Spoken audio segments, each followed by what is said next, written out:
মোৰ মালিকনী বাইদেউ 30 বছৰীয়া আছিল। দেখিবলৈ বহুত ধুনীয়া, একদম গাভৰু ছোৱালীৰ দৰে। কিন্তু তাই বিধৱা আছিল। এদিন অফিচৰ পৰা ঘৰলৈ আহি থাকোঁতে তেখেতৰ স্বামীৰ এটা এক্সিডেণ্টত মৃত্যু হৈছিল। তাইৰ স্বামী এজন বহুত ডাঙৰ বিজনেছমেন আছিল। তেতিয়াৰ পৰা ঘৰত অকলেই থাকে। গাভৰুতে বিধৱা হোৱাৰ বাবে মালিকনী বাইদেউৰ ইচ্ছা আকাংক্ষা সকলো আধৰুৱা হৈ থাকি গৈছিল। তাই মোক মাজে মাজে কাছৰিত চাৱনিৰে চাইছিল। তাইৰ চাৱনিত মই স্পষ্টকৈ কাম ভাৱ ফুটি উঠা দেখিছিলোঁ। এদিন ৰাতি এটা গুলপীয়া ৰঙৰ নাইট গাউন পিন্ধি মোৰ ৰুমলৈ আহিল।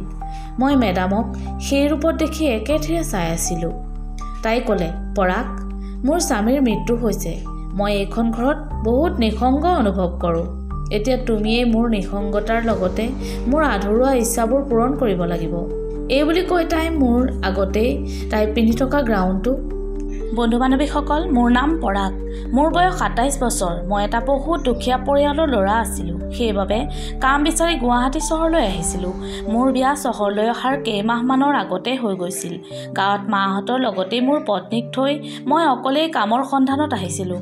গুৱাহাটীত মই এটা কোম্পানীত কাম কৰিছিলোঁ। মই বহুত স্বাস্থ্যৱান আছিলোঁ, কিন্তু মোৰ পঢ়া শুনা বহুত কম আছিল। সেইবাবে কোম্পানীত মই এটা সৰু পোষ্টত চাকৰি কৰিব লগা হৈছিল।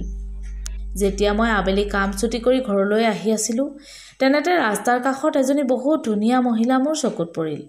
তাই ৰাস্তাটো পাৰ হ'বলৈ চেষ্টা কৰি আছে, কিন্তু ভিৰ বেছি হোৱাৰ বাবে পৰা নাই। মই একান্ত মনে ৰৈ মানুহজনীৰ সুন্দৰতা উপভোগ কৰিব ধৰিলোঁ। তাই এবাৰত মোৰ ওচৰলৈ চাপি আহিল আৰু ক'বলৈ ধৰিলে, মোৰ গাড়ীখন ৰাস্তাটোৰ ইটোপাৰে আছে। মোক ৰাস্তাটো পাৰ হোৱাত সহায় কৰিব পাৰিবানে? সেইদিনা ৰাস্তাটোত বহুত ভিৰ আছিল, হয় বাৰু। ইমান ধুনীয়া এজনী মানুহে মোৰ দৰে এটা সাধাৰণ ল'ৰাক সহায় বিচৰা দেখি মই আচৰিত হৈছিলোঁ। মই পাৰিম বুলি কৈ তাইৰ কাষত ৰ'লোঁ।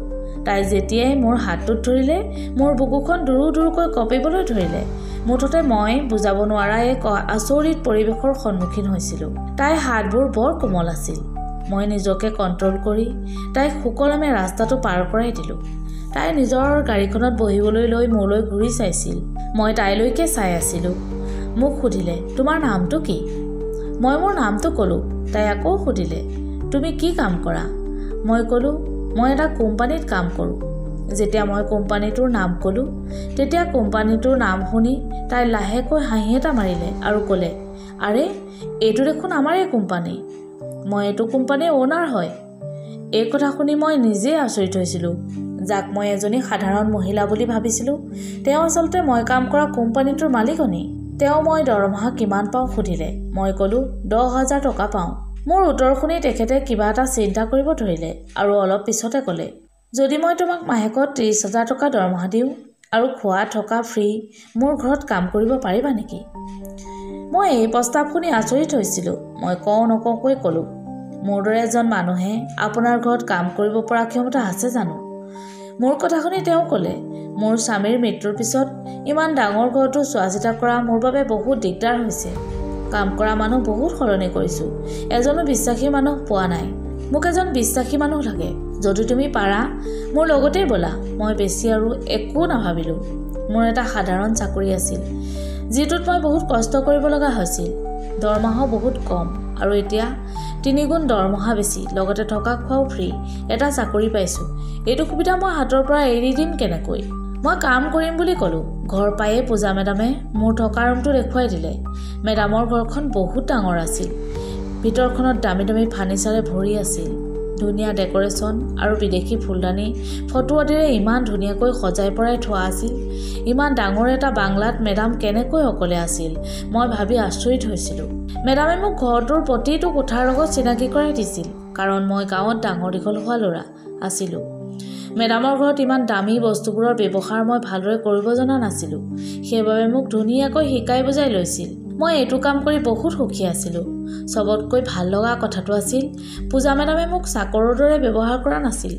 তেওঁ মোক ঘৰৰ সদস্যৰ দৰেই ব্যৱহাৰ কৰিছিল, যাৰ বাবে মোৰ তেওঁৰ প্ৰতি বেছি শ্ৰদ্ধা আৰু সন্মান জাগিছিল। এতিয়া মই ঘৰলৈ আগতকৈ বেছি পইচা পঠিয়াব পাৰিছিলোঁ। মোৰ পত্নীও বহুত সুখী আছিল। কেতিয়াবা কামৰ মাজতে মেডামে মোৰ লগত কথা পাতিছিল আৰু মোক লগত লৈ বাহিৰত ফুৰিবলৈ গৈছিল। মেডামে মোক ভাল কাপোৰ পিন্ধি নিজকে ফিট ৰাখিবলৈ সদায়ে কৈছিল। মেডামৰ ঘৰত এটা সৰু জিমখানা আছিল। মেডামৰ স্বাস্থ্যৰ প্ৰতি সদায় সচেতন দেখিছিলোঁ। ময়ো ৰাতিপুৱা সোনকালে উঠি খোজ কঢ়া, দৌৰা আদি সৰুৰে পৰাই কৰিছিলোঁ আৰু এতিয়াও কৰোঁ। সেয়ে মোৰ বডি একদম ফিট আছিল। এদিন পূজা মেডামে মোক চাৰ্টলেছ অৱস্থাত দেখিলে। মই তেতিয়া ব্যায়াম কৰি আছিলোঁ। মোক দেখি মেডামে ক'লে, অহ পৰাগ, সেইবাবে তোমাৰ বডি ইমান ফিট ন? মই অলপ লাজ পাইছিলোঁ আৰু লৰালৰিকৈ চাৰ্টটো পিন্ধি ল'লোঁ। আৰু মই ক'লোঁ, মেডাম, সৰুৰে পৰাই মোৰ বডি মেইনটেইনৰ চখ আছিল।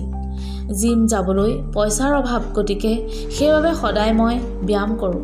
তেতিয়া মেডামে ক'লে, তোমাৰ যদি চখ আছে বডি মেইনটেইনৰ, মোৰ জিমতেই তুমি এক্সাৰচাইজ কৰিব পাৰিবা। মই তোমাক শিকাই দিম কাইলৈৰ পৰা ভালদৰে ৱৰ্কআউট কৰিবলৈ। মোৰ দৰে এটা সাধাৰণ ল'ৰাক ইমান মৰম আৰু আদৰ দিয়া দেখি কেতিয়াবা মোৰ মেডামৰ ওপৰত সন্দেহ হৈছিল। এদিন মোৰ বাথৰুমৰ টেপটোত পানী নহা হ'ল।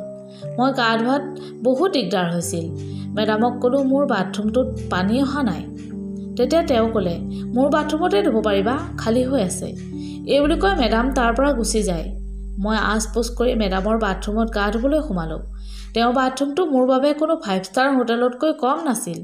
ইমান ধুনীয়া ধুনীয়া টাইলছ, দামী দামী শ্বেম্পু, চাবোনৰ গোন্ধ, শ্বাৱাৰৰ ডিজাইন, এইবোৰ চাই গা ধুই থাকোঁতে মই দুৱাৰখন লক কৰিবলৈ পাহৰি থাকিলোঁ।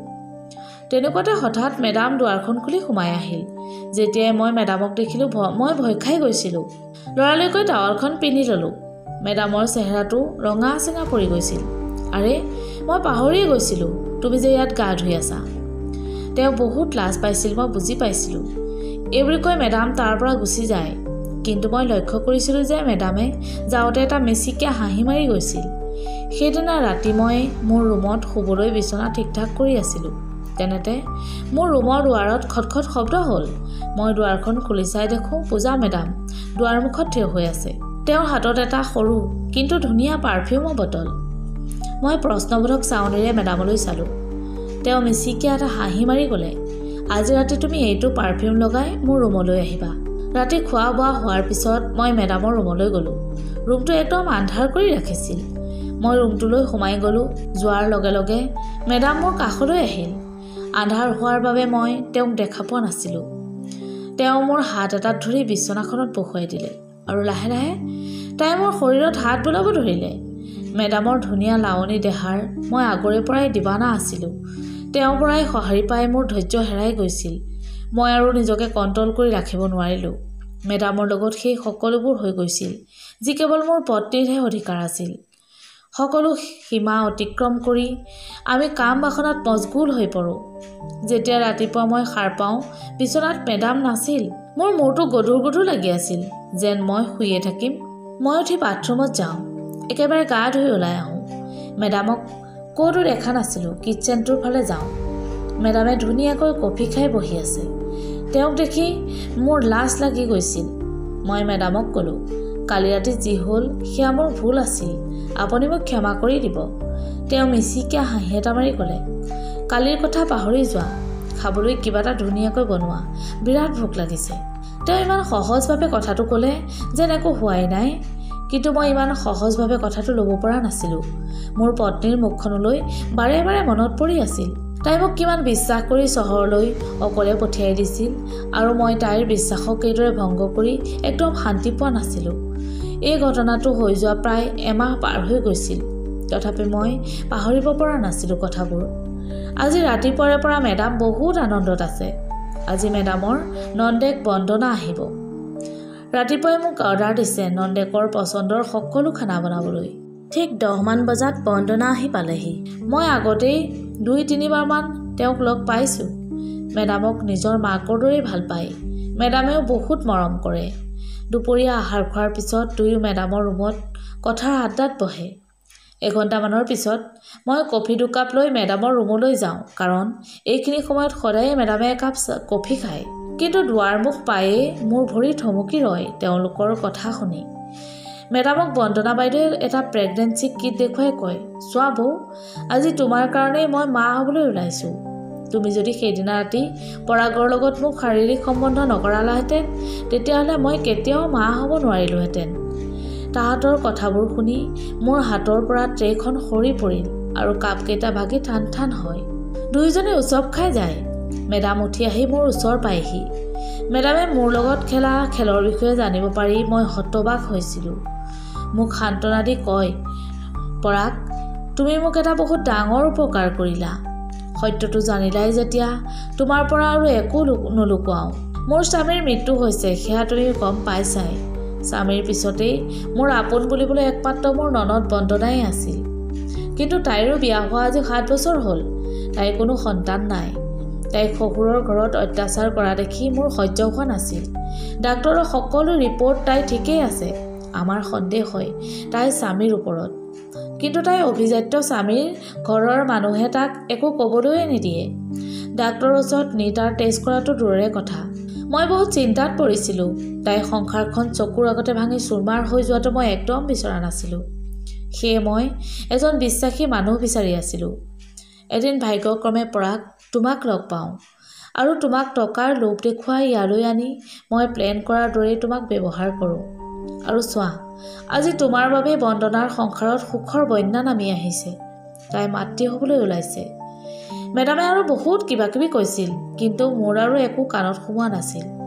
মোৰ নিজৰ ওপৰতেই ঘৃণাও বজিছিল। পইচাৰ লোভত মই মোৰ পত্নীক পাহৰি এইবোৰ কৰিলোঁ। মই আগতেই বুজি পাব লাগিছিল কোনোবাই ঘৰৰ কাম কৰা চাকৰটো কিমান টকা দিবনে। সেইদিনাই মই সেই চাকৰি এৰি তাৰ পৰা গাঁৱলৈ গুচি আহোঁ। এতিয়া মই এখন সৰু হোটেল দি পৰিয়ালটো পোহপাল দি আছোঁ। মই ঘৰলৈ অহাৰ বাবে মোৰ পত্নী বহুত সুখী এতিয়া। কিন্তু চহৰত মোৰ লগত যি হ'ল সেয়া মই কাকো কোৱা নাই। মই এইটো এটা ভাল শিক্ষা পালোঁ যে মানুহে নিজৰ স্বাৰ্থ নাথাকিলে এনেই কাকো একো নিদিয়ে। যিমান অভাৱ থাকিলেও মানুহে কেতিয়াও লোভ কৰিব নাপায়। বন্ধু বান্ধৱীসকল, কাহিনীটো শুনি কেনেকুৱা পালে কমেণ্টত জনাব আৰু ভাল লাগিলে চেনেলটো ছাবস্ক্ৰাইব কৰি দিব। আকৌ এটা নতুন কাহিনীৰ সৈতে লগ পাম। ধন্যবাদ।